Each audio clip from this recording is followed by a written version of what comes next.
Copyright disclaimer under Section 107 of the Copyright Act 1976. Allowance is made for fair use for purposes such as criticism, comment, news reporting, scholarship, and research. Fair use is a use permitted by copyright statute that might otherwise be infringing. Non-profit, educational, or personal use tips the balance in favor of fair use. Hello സുഹൃത്തുക്കളെ, ഇന്ന് നമ്മൾ വന്നിരിക്കുന്നത് 2013 പുറത്തിറങ്ങിയ action fantasy മൂവിയായ 47 drone in എന്ന് പറഞ്ഞ മൂവിയുടെ എക്സ്പ്ലനേഷനായിട്ടാണ്.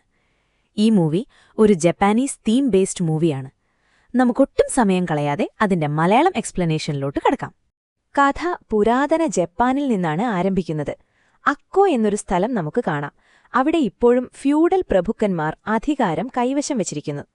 ഒരു കൂട്ടം സമുറായികൾ ഒരു അപരിചിതനായ ആൺകുട്ടിയെ പിടികൂടിയിരിക്കുന്നു.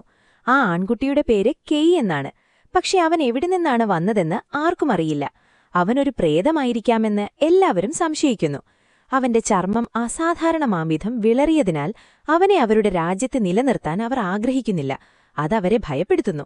എന്നിരുന്നാലും ആ ദേശത്തിന്റെ ഭരണാധികാരിയായ ലോർഡ് അസാനോ ആൺകുട്ടി അവിടെ തന്നെ തുടരുമെന്ന് തീരുമാനിക്കുന്നു. അസാനോയുടെ മകൾ മിക്കിയും അവനെ സ്നേഹിക്കുന്നു. അവർ താമസിയാതെ അടുത്ത സുഹൃത്തുക്കളാകുന്നു. കെയ് അതേ രാജ്യത്ത് വളരുന്നു, ഒറ്റപ്പെട്ട ജീവിതം നയിക്കുന്നു. എല്ലാവരും അവനെ ഒരു പുറംനാട്ടുകാരനെ പോലെയാണ് കാണുന്നത്. എന്നിട്ടും യസാനോ കുടുംബത്തിന്റെ ദയയ്ക്കും മിക്കയുടെ സൗഹൃദത്തിനും അവൻ നന്ദിയുള്ളവനായി തുടരുന്നു. ഒരു ദിവസം ഒരു കൂട്ടം വേട്ടക്കാർ ഒരു അപകടകാരിയായ ജീവിയെ പിടിക്കാൻ പോകുന്നു. എല്ലാ ഗ്രാമവാസികളും അതിൽ ഭയപ്പെടുന്നു. ആ ജീവി വളരെ വലുതാണ്. 6 കണ്ണുകളുണ്ട്. കുതിരകളെ വായുവിലേക്ക് എറിയാൻ പോലും കഴിയുന്നത്ര ശക്തമാണിത്. വേട്ടയാടലിനിടെ യസാനോ എന്ന ഒരു സമുറായി തന്റെ വാൾ താഴെയിട്ട് മൃഗത്തിന്റെ മുന്നിൽ കുടുങ്ങി. കെയ് തന്റെ ജീവൻ പണയപ്പെടുത്തി ജീവിയെ കൊല്ലുന്നു. യസാനോയെ രക്ഷിക്കുക മാത്രമല്ല, തന്റെ വാൾ തിരികെ നൽകുകയും ചെയ്യുന്നു. നന്ദിയുള്ളവനായിരിക്കുന്നതിനു പകരം യസാനോ വെറുപ്പോടെ പ്രതികരിക്കുന്നു. കെയ് പോലുള്ള ഒരാളാൽ രക്ഷിക്കപ്പെടുന്നതിനേക്കാൾ താൻ മരിച്ചിരുന്നെങ്കിൽ നന്നായിരുന്നേനെയെന്ന് അദ്ദേഹം പറയുന്നു. താമസിയാതെ മറ്റു സമുറായികൾ എത്തി യസാനോ ആ മൃഗത്തെ കൊന്നു എന്ന് അനുമാനിക്കുന്നു. യസാനോ നിശബ്ദനായി എല്ലാ ക്രെഡിറ്റും ഏറ്റെടുക്കുന്നു. പോകുന്നതിനു മുമ്പ് തന്നെ തുറിച്ചു നോക്കുന്ന ഒരു നിഗൂഢ വെളുത്ത കുറുക്കനെ കെയ് ശ്രദ്ധിക്കുന്നു. കുറുക്കന് 2 വ്യത്യസ്ത നിറങ്ങളിലുള്ള കണ്ണുകളുണ്ട്. അതേസമയം നാഗാട്ടോ എന്ന മറ്റൊരു രാജ്യത്ത് അതേ കുറുക്കൻ കിര പ്രഭുവിന്റെ മുന്നിൽ പ്രത്യക്ഷപ്പെടുന്നു. പെട്ടെന്ന് അതൊരു സുന്ദരിയായ സ്ത്രീയായി മാറുന്നു. അവൾ യഥാർത്ഥത്തിൽ കിരയുടെ ചാരനാണ്. പ്രഭു അസാനോയെ കൊല്ലാനുള്ള അവരുടെ പദ്ധതി പരാജയപ്പെട്ടുവെന്ന് അവൾ കിരയെ അറിയിക്കുന്നു. വേട്ടക്കാർ തിരിച്ചെത്തുമ്പോൾ മിക്ക തന്റെ പിതാവിനെ സ്നേഹപൂർവ്വം സ്വാഗതം ചെയ്യുന്നു. ആർക്കെങ്കിലും പരിക്കേറ്റോ എന്ന് അവൾ ചോദിക്കുന്നു. ആരെയെങ്കിലും പ്രത്യേകമായി വിഷമിക്കുന്നുണ്ടെന്ന് യസാനോ തമാശയായി നിർദ്ദേശിക്കുന്നു. 6 കണ്ണുള്ള മൃഗത്തെ നശിപ്പിക്കേണ്ടതിന്റെ ആവശ്യകത അപ്പോൾ വ്യക്തമാകും. ഷോഗൺ ഇൻ ദി ഐസ് എന്ന ഒരു മഹത്തായ ടൂർണമെന്റ് നടക്കാൻ പോകുന്നു. ഈ പ്രധാനപ്പെട്ട സംഭവത്തിന് എല്ലാം തികഞ്ഞതായിരിക്കണം. യസാനോ മിക്കയുടെ ശ്രമങ്ങളെ പ്രശംസിക്കുന്നു. അമ്മ ജീവിച്ചിരിപ്പുണ്ടായിരുന്നെങ്കിൽ അവൾ വളരെ അഭിമാനിച്ചുമായിരുന്നു എന്ന് അദ്ദേഹം അവളോട് പറയുന്നു. ആ രാത്രിയിൽ മിക്ക കെയ്യെ സന്ദർശിക്കുന്നു. അയാൾക്ക് ഗുരുതരമായി പരിക്കേറ്റു. അതിനാൽ അവൾ അവനെ പരിചരിക്കുന്നു. അവരുടെ സംഭാഷണത്തിനിടയിൽ മിക്ക യസാനോയെക്കുറിച്ച് പരാമർശിക്കുന്നു. എല്ലാവരും അവനെ പ്രശംസിക്കുമ്പോഴും അവന്റെ കണ്ണുകളിൽ നാണം അവൾ ശ്രദ്ധിച്ചുവെന്ന് അവൾ പറയുന്നു. യഥാർത്ഥത്തിൽ എന്താണ് സംഭവിച്ചതെന്ന് മിക്കയ്ക്ക് മനസ്സിലായെന്ന് കെയ് മനസ്സിലാക്കുന്നു. ഒരു കുഴപ്പവും താൻ ആഗ്രഹിക്കുന്നില്ല എന്ന് അയാൾ പെട്ടെന്ന് അവളോട് പറയുകയും അവളോട് പോകാൻ ആവശ്യപ്പെടുകയും ചെയ്യുന്നു. താൻ എപ്പോഴും അവളെ സ്നേഹിക്കുമെന്നും അയാൾ സമ്മതിക്കുന്നു. എന്നിരുന്നാലും അവരുടെ ലോകങ്ങൾ വ്യത്യസ്തങ്ങളാണെന്നും അവർക്കൊരുമിച്ച് ജീവിക്കാൻ കഴിയില്ലെന്നും അയാൾ പറയുന്നു. താമസിയാതെ വലിയ ആഘോഷത്തോടെ ഷോഗണിന്റെ ദിവസം വരുന്നു. പരിചിതയായി തോന്നുന്ന ഒരു സ്ത്രീ പ്രത്യക്ഷപ്പെടുന്നു. കാട്ടിൽ കാണുന്ന കുറുക്കനെപ്പോലെ അവളുടെ കണ്ണുകൾ 2 വ്യത്യസ്ത നിറങ്ങളിലാണ്. ഇത് സംശയാസ്പദമായി കാണുകയും ഒയിഷിയെ അറിയിക്കാൻ പോകുകയും ചെയ്യുന്നു. ഒയിഷിയുടെ മകൻ ഷിക്കാര രഹസ്യമായി അവരുടെ സംഭാഷണം ശ്രദ്ധിക്കുന്നുണ്ടെന്ന് അവരിൽ 2 പേരും മനസ്സിലാക്കുന്നില്ല. അവർക്കിടയിൽ ഒരു മന്ത്രവാദിനിയുണ്ടെന്ന് കെ മുന്നറിയിപ്പ് നൽകുന്നു. എന്നിരുന്നാലും ഒരു മന്ത്രവാദിനിയുടെ യഥാർത്ഥ രൂപം ഭൂതങ്ങൾക്ക് മാത്രമേ കാണാൻ കഴിയൂവെന്ന് ഒയിഷി അവനെ ഓർമ്മിപ്പിക്കുന്നു. ഇതെല്ലാം നിങ്ങൾക്ക് എങ്ങനെ അറിയാം? അടുത്ത ദിവസം ഉത്സവം വീണ്ടും ആരംഭിച്ചു. കിര പ്രഭു അവിടെയെത്തി. അദ്ദേഹം പ്രഭു യാസാനോയോട് മാന്യമായി സംസാരിച്ചു. പക്ഷേ ഉള്ളിന്റെ ഉള്ളിൽ ഇരുവരും പരസ്പരം തീവ്രമായി വെറുത്തു. കിര പറഞ്ഞു, "വാവ്, നിങ്ങൾക്കിവിടെ വളരെ സുന്ദരിയായ ഒരു സ്ത്രീയുണ്ട്." ദേഷ്യത്തോടെ യാസാനോ മറുപടി പറഞ്ഞു, "അവളെന്റെ മകളാണെന്ന് നിങ്ങൾക്ക് മനസ്സിലായോ? ബഹുമാനത്തോടെ സംസാരിക്കുക." ഈ പിരിമുറുക്കമുള്ള കൈമാറ്റത്തിനു ശേഷം 2 രാജ്യങ്ങൾ തമ്മിലുള്ള മത്സരത്തിനുള്ള സമയമായി. കിര പ്രഭുവിന്റെ യോദ്ധാവ് അസാധാരണനായിരുന്നു. എല്ലാവരും അവന്റെ കഴിവുകളിൽ വളരെയധികം മതിപ്പുളവാക്കി. കിര മിക്കയോട് കളിയാക്കി പറഞ്ഞു, "ഭയപ്പെടേണ്ട, നിങ്ങളുടെ പിതാവ് തിരഞ്ഞെടുത്ത യോദ്ധാവ് ഒരുപോലെ ശക്തനാണെന്ന് എനിക്കുറപ്പുണ്ട്. എന്നിരുന്നാലും സ്വന്തം പോരാളിയിൽ ആർക്കും വലിയ വിശ്വാസമില്ലായിരുന്നു. കാരണം അവരുടെ പിതാവ് 6 കണ്ണുള്ള മൃഗത്തെ കൊന്നത് യാസാനോ ആണെന്ന് വിശ്വസിച്ചിരുന്നു. യാസാനോ പ്രത്യക്ഷപ്പെടുമെന്ന് എല്ലാവർക്കും ഉറപ്പായിരുന്നു. എന്നാൽ പോരാട്ടത്തിന് തൊട്ടുമുമ്പ് നിഗൂഢമായ കുറുക്കൻ അവനെ കാണാൻ വന്നു. അതിനുശേഷം അവൻ വിചിത്രമായി വ്യത്യസ്തനായി തോന്നി. ദൂതൻ അവനെ വിളിക്കാൻ വന്നപ്പോൾ യാസാനോ യുദ്ധം ചെയ്യാനുള്ള അവസ്ഥയിലായിരുന്നില്ല. മറ്റാരെയെങ്കിലും വിളിക്കണമെന്ന് കെ നിർദ്ദേശിച്ചു. എന്നാൽ ഇപ്പോൾ സമയമില്ല. അവരുടെ യോദ്ധാവ് ഉടൻ എത്തിയില്ലെങ്കിൽ അവർ വലിയ അപമാനം നേരിടേണ്ടിവരും. ചക്രവർത്തിയുടെ ബഹുമാനം പോലും അപകടത്തിലാകും. ഈ ദ്വന്ദ്വയുദ്ധത്തിൽ പങ്കെടുക്കാൻ ഒരു സമുറായിയെ മാത്രമേ അനുവദിച്ചിരുന്നുള്ളൂ. അവരിൽ ആർക്കും ഔദ്യോഗികമായി ആ പദവി ഉണ്ടായിരുന്നില്ല. എന്നിരുന്നാലും സമുറായികൾ മുഖംമൂടി ധരിച്ചു പോരാടി. മുഖംമൂടിക്ക് പിന്നിൽ പോരാളി യഥാർത്ഥത്തിൽ യാസാനോ ആണോ അല്ലയോ എന്ന് ആർക്കും അറിയില്ലായിരുന്നു. എല്ലാവരും കാത്തിരുന്നു. ജനക്കൂട്ടം അസ്വസ്ഥരാകാൻ തുടങ്ങി. കാണാതായ യോദ്ധാവിനെക്കുറിച്ച് ലോർഡ് അസാനോയോട് ചോദിക്കാൻ ഷോഗൻ തന്റെ ദാസനോട് ആവശ്യപ്പെട്ടു. അപ്പോഴാണ് അക്കോയിൽ നിന്നുള്ള യോദ്ധാവ് ഒടുവിലെത്തിയത്. എതിരാളിയുടേതത്രയും ഗംഭീരമായിരുന്നില്ല അദ്ദേഹത്തിന്റെ പ്രവേശനം. പക്ഷേ കുറഞ്ഞത് ആരെങ്കിലും വന്നതിൽ എല്ലാവർക്കും ആശ്വാസം തോന്നി. ആ ആശ്വാസം അധികനാൾ നീണ്ടുനിന്നില്ല. കിരയുടെ യോദ്ധാവ് പെട്ടെന്ന് ആ പാവം പോരാളിയെ കീഴടക്കാൻ തുടങ്ങി. പിന്നെ ഒരൊറ്റ അമ്പെയ്ത്തുകൊണ്ട് മുഖം മൂടി എല്ലാവരുടെയും മുന്നിൽ അഴിഞ്ഞുവീണു. മുഴുവൻ ജനക്കൂട്ടവും ഞെട്ടിപ്പോയി. ഷോഗൻ ഉടൻ തന്നെ പോരാട്ടം നിർത്തി മുന്നോട്ടു വന്നു. ഒറ്റ നോട്ടത്തിൽ തന്നെ കെ ഒരു സമുറായി അല്ലെന്ന് അയാൾ തിരിച്ചറിഞ്ഞു. ഷോഗൻ എതിർ യോദ്ധാവിനോട് അവനെ അവസാനിപ്പിക്കാൻ ഉത്തരവിട്ടു. മിക്ക ഭയന്ന് കെയുടെ മുന്നിൽ സംരക്ഷണമായി നിന്നു.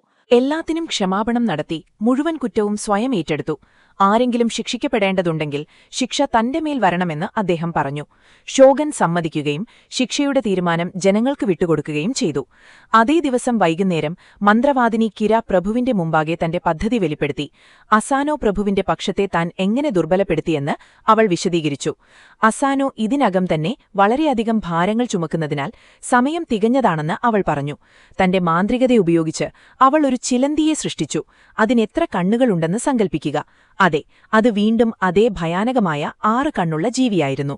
ആദ്യത്തെ മൃഗം എവിടെ നിന്നാണ് വന്നതെന്ന് ഇപ്പോൾ വ്യക്തമായി. ചിലന്തി യാസാനോയുടെ അടുത്തേക്ക് നീങ്ങി. വിഷമുള്ള ഒരു കുത്തുപയോഗിച്ച് അവനെ വിഷലിപ്തമാക്കി. യാസാനോ അന്താളിച്ച അവസ്ഥയിൽ ഉണർന്നു. കിര മിക്കയെ ആക്രമിക്കുകയാണെന്ന് ഭ്രമാത്മകത അനുഭവിക്കാൻ തുടങ്ങി. മകളെ സംരക്ഷിക്കാൻ അവൻ തന്റെ വാൾ ഉയരി. പക്ഷേ ഇതെല്ലാം അവന്റെ മനസ്സിൽ മാത്രമേ ഉണ്ടായിരുന്നുള്ളൂ. എന്നിരുന്നാലും കിരയിൽ അദ്ദേഹം നടത്തിയ ആക്രമണം ചുറ്റുമുള്ള എല്ലാവർക്കും ദൃശ്യമായിരുന്നു. സമുറായികൾ അവനെ തടയാൻ മുന്നോട്ടു പാഞ്ഞു. അതേസമയം കിര പൂർണ്ണമായും നിസ്സഹായയായി നടിച്ചു. ഒരതിഥിയെ ആക്രമിച്ചതിനാലാണ് യാസാനോയ്ക്ക് വധശിക്ഷ വിധിച്ചത്. എന്നിരുന്നാലും അദ്ദേഹത്തിന്റെ ബഹുമാനവും പദവിയും കണക്കിലെടുത്ത് സ്വന്തം ജീവനെടുക്കാൻ അവസരം ലഭിച്ചു. പിന്നീട് തൂക്കിലേറ്റുന്നതിനേക്കാൾ നല്ലതാണെന്ന് യാസാനോ ഒയിഷിയോട് പറഞ്ഞു. ഇത് അന്യായമാണെന്ന് ഒയിഷി വാദിക്കുകയും അദ്ദേഹത്തിന്റെ തെറ്റെന്താണെന്ന് ചോദിക്കുകയും ചെയ്തു. യാസാനോ മറ്റൊരാളുടെ നിയന്ത്രണത്തിലായിരുന്നുവെന്ന് അദ്ദേഹം പറഞ്ഞു. പക്ഷേ യാസാനോ ഇപ്പോൾ തന്റെ കുടുംബത്തിന്റെ മാനം സംരക്ഷിക്കുന്നതിൽ മാത്രമാണ് ശ്രദ്ധാലുവായിരുന്നു. അതിനുശേഷം മിക്കയോട് വിട പറയാൻ അദ്ദേഹം പോയി. കരയരുതെന്നും മറ്റുള്ളവരുടെ മുന്നിൽ ബലഹീനത കാണിക്കരുതെന്നും അദ്ദേഹം അവളോട് പറഞ്ഞു. തുടർന്ന് അദ്ദേഹം ഒയിഷിയോടൊപ്പം അവസാന സ്ഥലത്തേക്ക് പോയി. ഒയിഷി അവനുവേണ്ടി വാൾ തയ്യാറാക്കി വൃത്തിയാക്കി. കെയ് ഇപ്പോഴും പരിക്കുകളിൽ നിന്ന് സുഖം പ്രാപിച്ചു വരികയാണ്. എന്നിരുന്നാലും യാസാനോയുടെ അന്ത്യം കാണാൻ മറ്റെല്ലാവരും അവിടെയുണ്ടായിരുന്നു. അദ്ദേഹത്തിന്റെ മരണത്തിന് പ്രതിചാരിക്കാൻ സമുറായികൾ ആഗ്രഹിച്ചു. ഹൊയിഷി അവരെ തടഞ്ഞു. ഇപ്പോൾ ഒരു പോരാട്ടം ആരംഭിക്കുന്നത് എല്ലാവരെയും അപകടത്തിലാക്കുമെന്ന് പറഞ്ഞു. യോദ്ധാക്കൾ മാത്രമല്ല, കർഷകരും ഗ്രാമവാസികളും കഷ്ടപ്പെടും. ഒരു യോദ്ധാവിന്റെ പ്രഥമ കടമ മറ്റുള്ളവരെ സംരക്ഷിക്കുക എന്നതാണ് എന്ന് അദ്ദേഹം അവരെ ഓർമ്മിപ്പിച്ചു. യാസാനോയുടെ ഏക മകൾ എന്ന നിലയിൽ വിവാഹം വരെ ആ പ്രദേശത്തിന്റെ ഉത്തരവാദിത്തം താൻ ഏറ്റെടുക്കുമെന്ന് മിക്ക ഷോഗണിനോട് പറഞ്ഞു. എന്നാൽ എല്ലാം ഇതിനകം തീരുമാനിച്ചു കഴിഞ്ഞുവെന്ന് അവൾക്കറിയില്ലായിരുന്നു. ആ നിമിഷം മുതൽ കിരപ്രഭു അക്കോ പ്രദേശത്തിന്റെ ഭരണാധികാരിയാകും. മിക്കയ്ക്ക് 1 വർഷത്തെ വിലാപം അനുവദിച്ചു. അതിനുശേഷം അവൾ കിരയെ വിവാഹം കഴിക്കും. ഷോഗൺ ഒയിഷിയോടും യാസാനോയുടെ മറ്റു സൈനികരോടും അവർ ഇനി സമുറായികളല്ലെന്ന് പ്രഖ്യാപിച്ചു. അവർ റോനിൻ ആയി, അതായത് യജമാനനില്ലാത്ത യോദ്ധാക്കൾ. അവർക്ക് പ്രതികാരം ചെയ്യാൻ അനുവാദമില്ലെന്നും അദ്ദേഹം വ്യക്തമാക്കി. അധികാരം നേടിയ ശേഷം കിരയുടെ ആദ്യ ഉത്തരവ് എല്ലാ റോനിനുകളും തന്റെ നാട്ടിൽ നിന്ന് പുറത്താക്കുകയെന്നതായിരുന്നു. അവിടെ ഏതെങ്കിലും ഡ്രോണിനുകൾ കണ്ടെത്തിയാൽ അവരെ കൊല്ലുമെന്ന് അദ്ദേഹം പ്രഖ്യാപിച്ചു. ഇത് കേട്ടപ്പോൾ മിക്ക തകർന്നുപോയി. പക്ഷേ പ്രശ്നങ്ങൾ ഇതുവരെ അവസാനിച്ചില്ല. കെയ്യെ കയറുകൊണ്ട് അവിടേക്ക് വലിച്ചിഴച്ചു. കിര തന്റെ ഭാവി വധുവിനോട് അവസാനമായി ഒരിക്കൽ കൂടി തന്നെ കാണാൻ ആവശ്യപ്പെട്ടു. അവൾ ഇനിയൊരിക്കലും തന്നെ കാണില്ലെന്ന് പറഞ്ഞു. തുടർന്ന് കിര തന്റെ ആളുകളിൽ ഒരാളെ വിളിച്ച് ഒയിഷിയെ എന്തു ചെയ്യണമെന്ന് ചോദിച്ചു. അയാളെ വിശ്വസിച്ചില്ല എന്നതുകൊണ്ട് ഒയിഷി ജയിലിലടയ്ക്കപ്പെട്ടു. 1 വർഷം മുഴുവൻ അദ്ദേഹം അവിടെ തുടർന്നു. ഒരു ദിവസം കനത്ത മഴയിൽ അദ്ദേഹത്തെ പുറത്തേക്ക് വലിച്ചിഴച്ച് അവശന നിലയിൽ ഉപേക്ഷിച്ചു. ഭാര്യയും മകനും ഓടിവന്ന് അദ്ദേഹത്തിന് ചൂടുള്ള ഭക്ഷണം നൽകി. അക്കോ പ്രദേശം വിട്ടുപോയതായി ഭാര്യ അദ്ദേഹത്തോട് പറഞ്ഞു. അതേസമയം 1 വർഷത്തെ വിലാപകാലം അവസാനിക്കാനിരിക്കെ വിവാഹത്തിനുള്ള ഒരുക്കങ്ങൾക്കായി മിക്കയെ കൊട്ടാരത്തിലേക്ക് കൊണ്ടുപോയി. കെയോടെന്താണ് സംഭവിച്ചതെന്ന് ഒയിഷി ചോദിച്ചു. കെയെ ദൂരെ എവിടെയോ അടിമയായി വിറ്റതായി ഒരു വേട്ടക്കാരൻ അറിയിച്ചു. എല്ലാം കേട്ട ശേഷം ഒയിഷി എഴുന്നേറ്റ് നിന്ന് 3 കുതിരകളെ ഉടൻ ആവശ്യമാണെന്ന് ആൺകുട്ടിയോട് പറഞ്ഞു. ഭാര്യ അവനെ തടയാൻ ശ്രമിച്ചു. എന്നാൽ അവരിപ്പോൾ വിവാഹമോചിതരാണെന്ന് പ്രചരിപ്പിക്കാൻ ഒയിഷി അവളോട് പറഞ്ഞു. ചില കാര്യങ്ങൾ വളരെ പ്രധാനമാണെന്നും അവളെ സംരക്ഷിക്കാനുള്ള ഒരേയൊരു മാർഗമാണിതെന്നും അദ്ദേഹം വിശദീകരിച്ചു. ഒയിഷി അവളോട് വിട പറഞ്ഞു. ഷക്കാരയ്ക്ക് ചില നിർദ്ദേശങ്ങൾ നൽകി. തുടർന്ന് കുതിര പുറത്തുപോയി. ഒരു നീണ്ട തിരച്ചിലിനു ശേഷം ഒടുവിൽ കെയെ കണ്ടെത്തി. കെയുടെ അവസ്ഥ മോശമായിരുന്നു. മദ്യപിച്ച പുരുഷന്മാരുടെ വിനോദത്തിനായി ക്രൂരമായി പോരാടാൻ നിർബന്ധിതനായി. കെയോട് സംസാരിക്കാനുള്ള ഏക മാർഗം അതായിരുന്നു എന്നതിനാലാണ് ഒയിഷി ഒരു മത്സരാർത്ഥിയായി പോരാട്ട റിങ്ങിൽ പ്രവേശിച്ചത്. കഴിഞ്ഞ 1 വർഷമായി കെ ഒരു പോരാട്ടയന്ത്രമായി മാറിയിരുന്നു. ഒയിഷിയെ തിരിച്ചറിയാൻ കഴിയാത്ത വിധം കഠിനമായി പീഡിപ്പിക്കപ്പെട്ടതിനാൽ ഒയിഷി വിളിച്ചുകൊണ്ടിരുന്നു, "ഇത് ഞാനാണ്, ഞാൻ പറയുന്നത് കേൾക്കൂ." പക്ഷേ ശരീരം മാത്രം ചലിക്കുന്നതുപോലെ കെ നിർത്താതെ അവനെ ആക്രമിച്ചുകൊണ്ടിരുന്നു. ഉള്ളിൽ അയാൾക്ക് പൂർണ്ണമായും തകർന്നതായി തോന്നി. ഒന്നും ചിന്തിക്കാനോ മനസ്സിലാക്കാനോ അയാൾക്കിനി ശക്തിയില്ലായിരുന്നു. എന്നിരുന്നാലും മിക്കയുടെ പേര് കേട്ടപ്പോൾ അയാൾക്ക് ബോധം വീണ്ടെടുത്തു. അതിനുശേഷം അപകടം ഒഴിവാക്കിക്കൊണ്ട് ഇരുവരും അരങ്ങിൽ നിന്ന് രക്ഷപ്പെടാൻ കഴിഞ്ഞു. സുരക്ഷിതമായ അകലത്തിലെത്തിയപ്പോൾ അവർ ഒടുവിൽ സംസാരിക്കാൻ തുടങ്ങി. ഇപ്പോൾ അവരുടെ ബന്ധം പൂർണ്ണമായും മാറി. കെ ഇപ്പോൾ മുമ്പുണ്ടായിരുന്നതുപോലെ ശാന്തനുമായ വ്യക്തിയല്ല. അദ്ദേഹം പരുഷനും ദേഷ്യക്കാരനും വേഗത്തിൽ പ്രതികരിക്കുന്നവനുമായി മാറിയിരുന്നു. മന്ത്രവദിനിയെക്കുറിച്ചുള്ള കെയുടെ മുന്നറിയിപ്പ് വിശ്വസിക്കേണ്ടതായിരുന്നുവെന്ന് ഒയിഷി സമ്മതിച്ചു.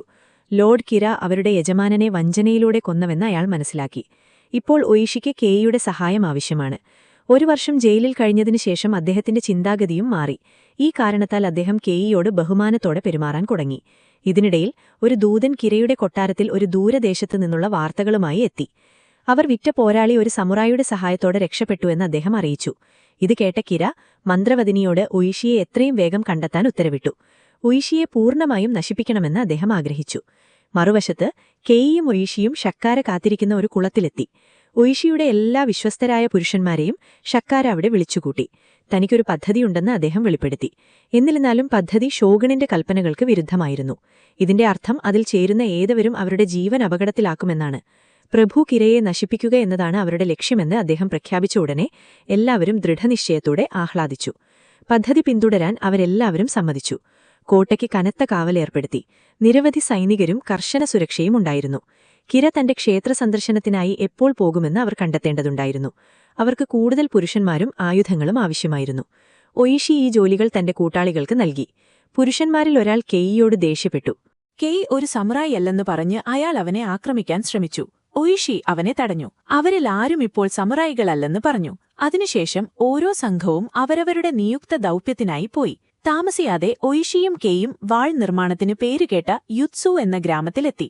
ഗ്രാമം വിജനമായി കാണപ്പെട്ടു. ഒരാളെപ്പോലും കാണാൻ കഴിഞ്ഞില്ല. ചില സൈനികരെ കണ്ടുമുട്ടിയപ്പോൾ വാളുകൾ വാങ്ങാൻ വന്ന കർഷകരാണെന്ന് ഒയിഷി പറഞ്ഞു. ഗ്രാമം ഇപ്പോൾ പ്രഭു കിരയുടേതാണെന്ന് പട്ടാളക്കാർ മറുപടി നൽകി. അവർ കെയുടെ കൈകൾ പരിശോധിച്ച് അവ ഒരു കർഷകന്റെ കൈകൾ പോലെ തോന്നുന്നില്ലെന്ന് ചൂണ്ടിക്കാണിച്ചു. കെയ് ഉടൻ തന്നെ അപകടം മനസ്സിലാക്കി പട്ടാളക്കാരെ ആക്രമിച്ചു. അവൻ അവരെ വളരെ വേഗത്തിൽ പരാജയപ്പെടുത്തി. ബാക്കിയുള്ളവർ ഭയന്നു. പിന്നീട് അവർ വീണുപോയ പട്ടാളക്കാരിൽ നിന്ന് വാളുകൾ ശേഖരിച്ചു. കിര മുഴുവൻ പ്രദേശത്തിന്റെയും നിയന്ത്രണം ഏറ്റെടുത്തുവെന്ന് ഇപ്പോൾ വ്യക്തമായി. അവിടെ നിന്ന് ആയുധങ്ങൾ എടുക്കുക ഇനി സാധ്യമല്ല.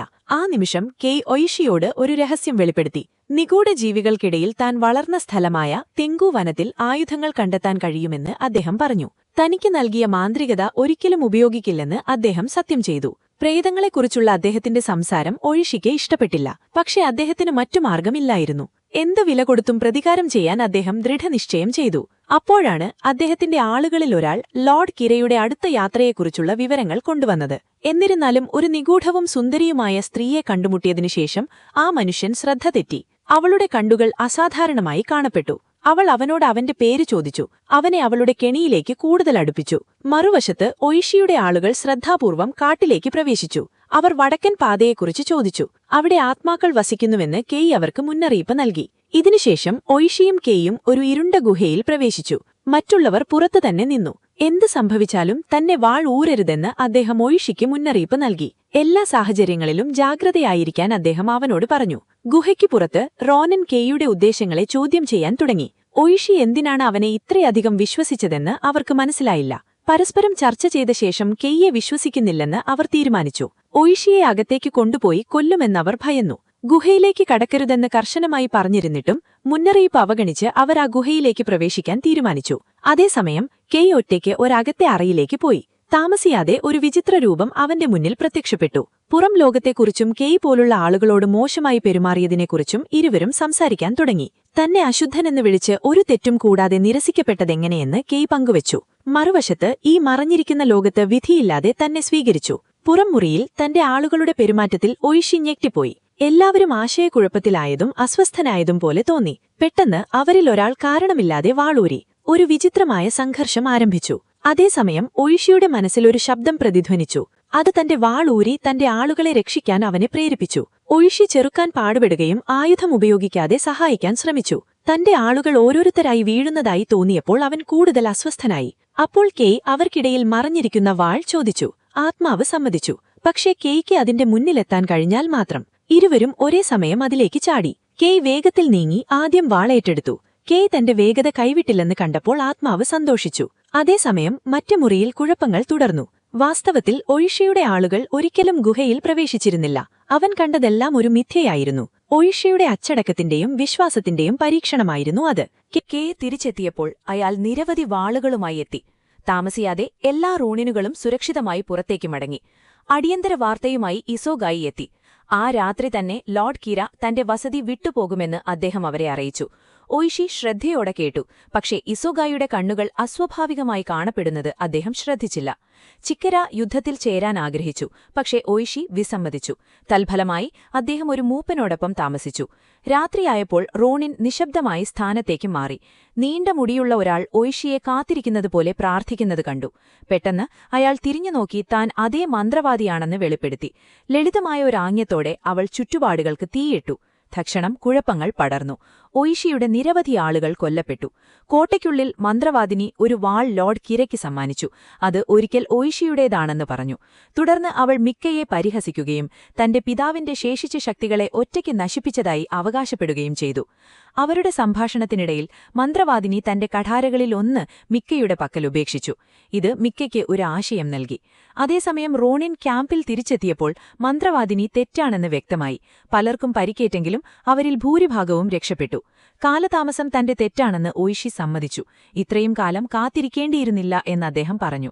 ഇപ്പോൾ വിജയമോ തോൽവിയോ പരിഗണിക്കാതെ അവർ ഉടൻ പ്രതികാരം ചെയ്യണം. അവർ മരിച്ചാലും അത് ബഹുമാനത്തോടെയായിരിക്കണം. അവർ ആരംഭിച്ചത് ഇപ്പോഴും പൂർത്തിയാക്കാൻ കഴിയുമെന്ന് കെ പറഞ്ഞു. കിര എല്ലാവരും മരിച്ചു എന്ന് വിശ്വസിച്ചതിനാൽ അവർക്കിപ്പോൾ ഒരു നേട്ടമുണ്ടെന്ന് അദ്ദേഹം വിശദീകരിച്ചു. അടുത്ത ദിവസം രാവിലെ തന്നെ പണിമുടക്കാൻ അവർക്ക് മറ്റൊരവസരം ലഭിക്കുമെന്നും അദ്ദേഹം കൂട്ടിച്ചേർത്തു.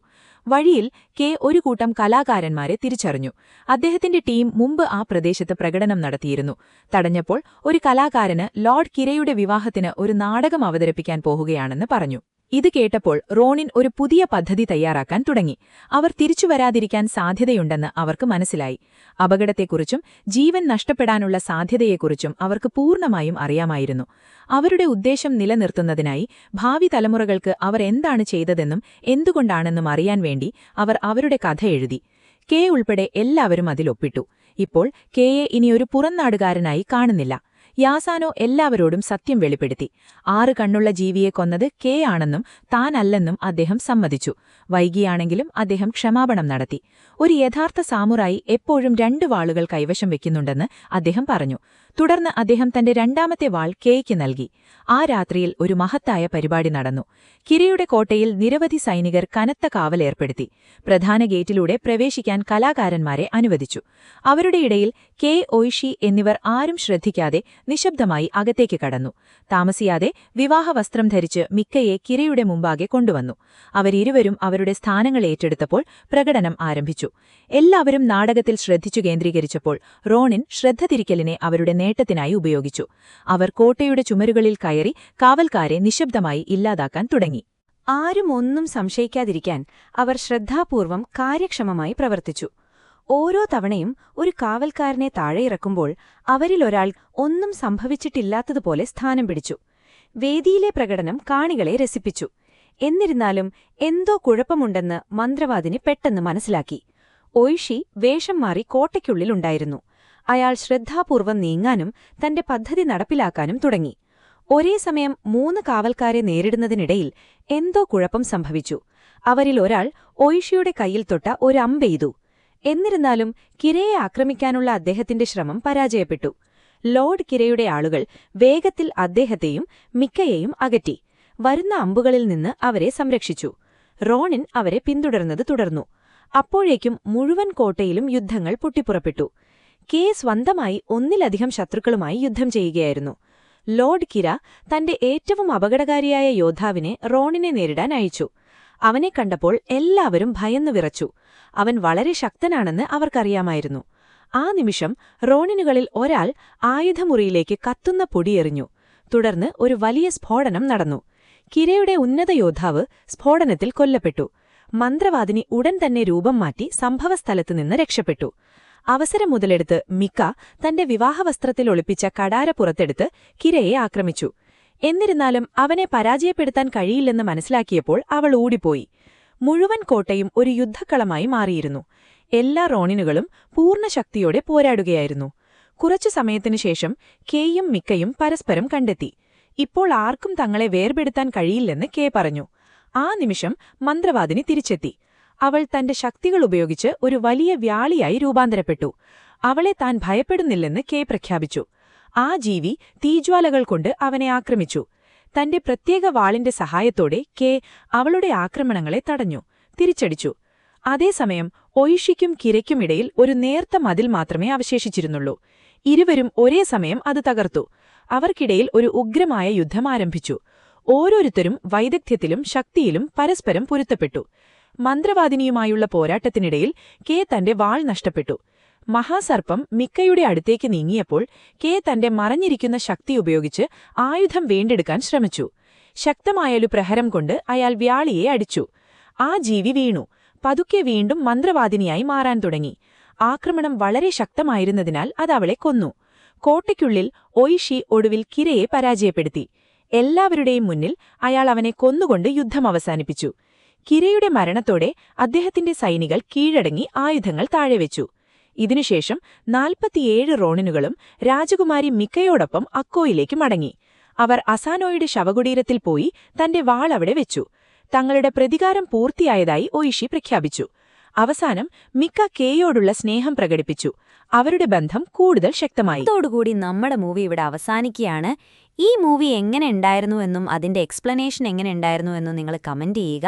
അതുപോലെ തന്നെ എന്റെ എക്സ്പ്ലെയിനിന് എന്തെങ്കിലും തരത്തിൽ കുറ്റങ്ങളോ കുറവുകളോ ഉണ്ടെങ്കിൽ അതും കമന്റ് ചെയ്യുക. ഞാനത് ഉടനെ തന്നെ സോർട്ട് ചെയ്യാനായിട്ട് നോക്കുന്നതായിരിക്കും. അതുപോലെ തന്നെ നിങ്ങൾ അടുത്ത ഏത് മൂവിയാണ് ഞാൻ എക്സ്പ്ലെയിൻ ചെയ്യേണ്ടതെന്നും കമന്റ് ബോക്സിലിടാം. അത്രയുള്ളൂ. എല്ലാവരും ലൈക്ക്, ഷെയർ, സബ്സ്ക്രൈബ് ചെയ്യാൻ മറക്കരുത്.